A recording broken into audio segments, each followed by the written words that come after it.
ताजदार कायनात हुजूर अकरम सल्लल्लाहु अलैहि वसल्लम की दुआ की बरकत की एक झलक देखी। एक मर्तबा हजरत अनस बिन मालिक रदी अल्लाह तआला अन्हु की वालिदा हुजूर की बारगाह में आई और अर्ज करती हैं कि या रसूल अल्लाह, मेरे अनस के लिए दुआ फरमा दीजिए।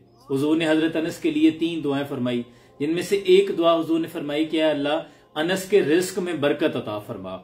अब हुजूर की दुआ करने की बरकत ये थी कि हजरत अनस फरमाते हैं कि लोगों सारी दुनिया के बाग साल में 1 मरतबा फल देते थे, लेकिन मुझ अनस का बाग साल में 2 मरतबा फल देता था। अब लोग जानते हैं कि फल के पकने का ताल्लुक मौसम के तब्दील होने से है और फल की एक अपनी खुशबू भी होती है, लेकिन हुजूर की दुआ की बरकत थी कि अल्लाह ने हजरत अनस के बाग के जो मौसम थे वो भी तब्दील कर दिए और फल की जो एक खुशबू थी उसमें कस्तूरी की खुशबू भी शामिल कर दी। सुभान अल्लाह।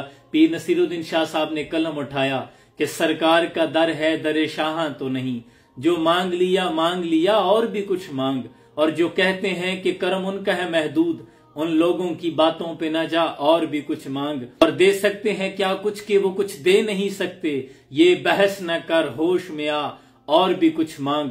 सुल्तान मदीना की जियारत की दुआ कर, जन्नत की तलब चीज है क्या और भी कुछ मांग। और पहुंचा है जो उस दर पे तू मर मर के नसीर आज, आवाज पे आवाज लगा और भी कुछ मांग।